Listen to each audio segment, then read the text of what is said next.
जो चाहोगे वही मिलेगा।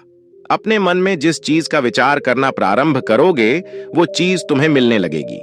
एक दिन गौतम बुद्ध से एक शिष्य ने पूछा, हे महात्मा, क्या ऐसा संभव है जो मैं मेरे मन में सोचूं वह सारी चीजें अपने आप मुझे मिलना शुरू हो? बुद्ध उस शिष्य से बोले, ऐसा संभव तो है, लेकिन क्या इसके लिए तुम ये दो चीजें कर पाओगे? शिष्य ने महात्मा बुद्ध से बोला, क्या सच में ऐसा संभव होता है?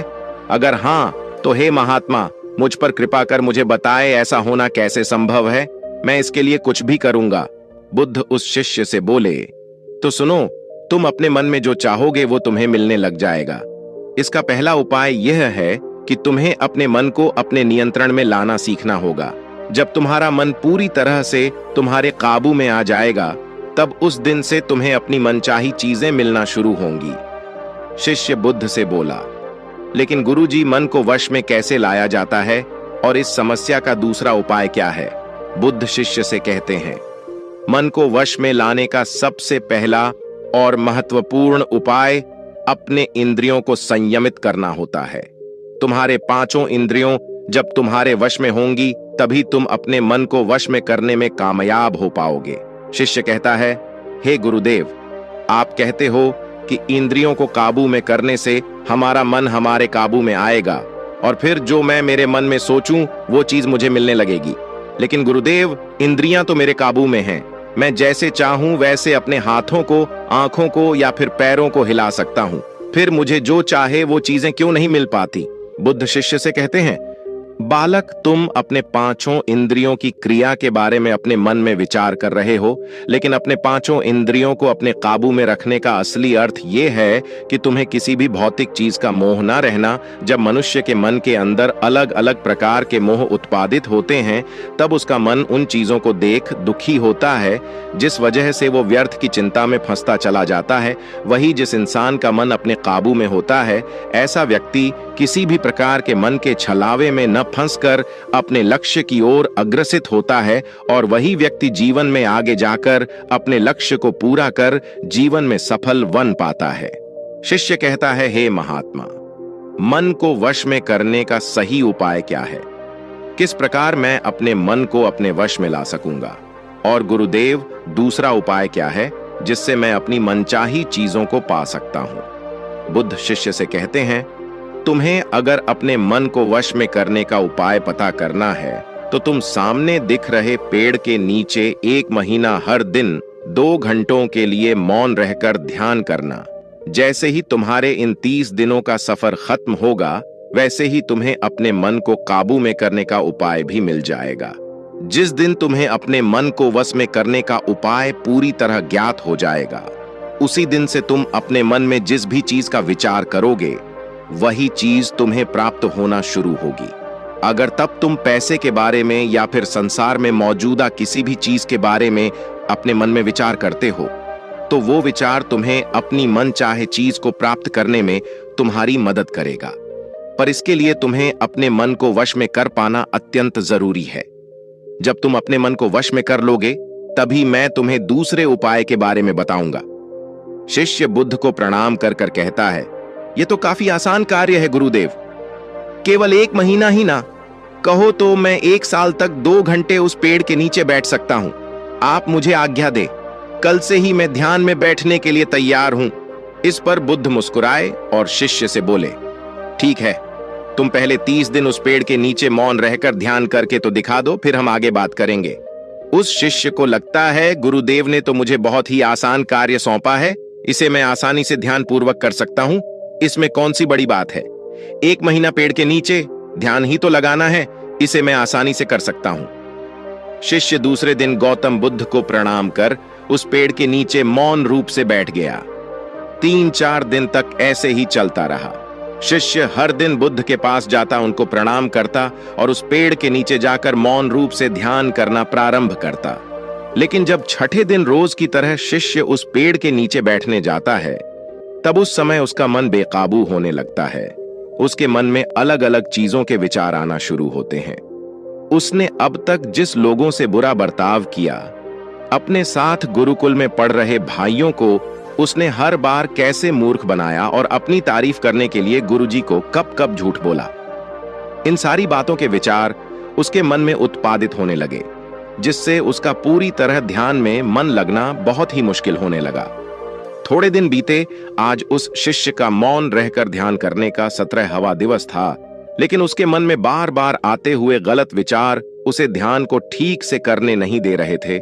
इसके लिए उसने मन में निर्णय किया, मैं इस समस्या का हल गुरुदेव से पूछता हूं, उन्हें इसका हल जरूर पता होगा। 18वें दिन। शिष्य के मुंह पर आ रहे भाव देखकर बुद्ध पहले ही समझ चुके थे कि आज ये सिर्फ प्रणाम करने नहीं, अभी तो किसी समस्या का हल पूछने आया है।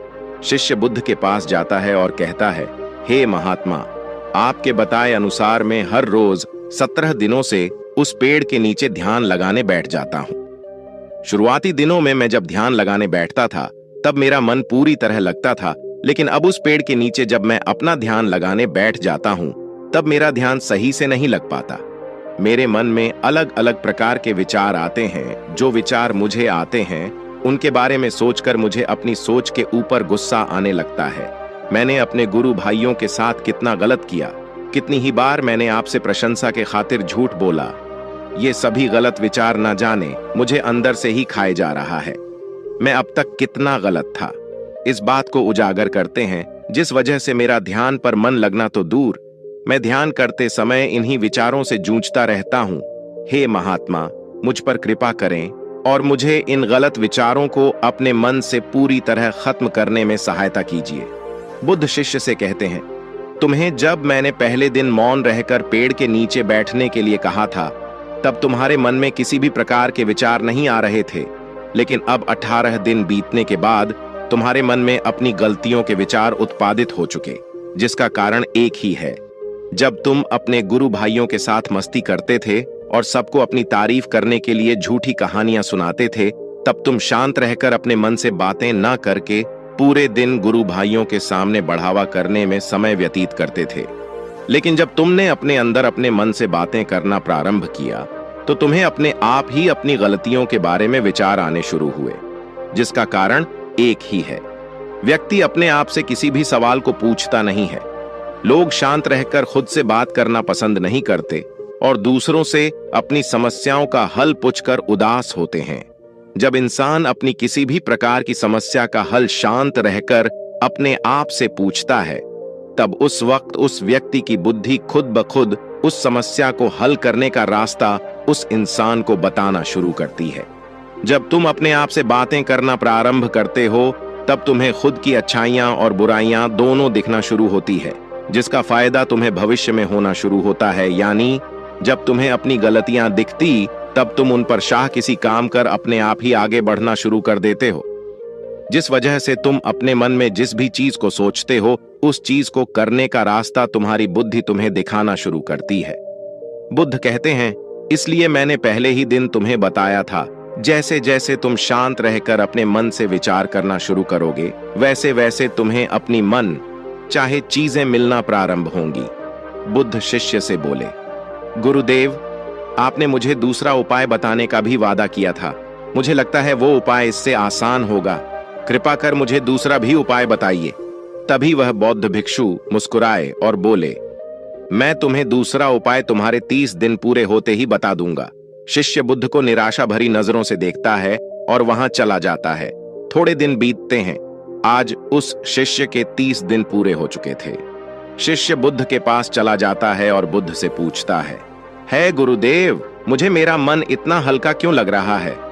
आज मेरे मन में पहले से कम विचार आते हैं और मेरे मन में किसी चीज को प्राप्त करने का मोह भी नहीं है। लेकिन गुरुदेव, दूसरा उपाय क्या था जिसे आपने उस दिन नहीं बताया?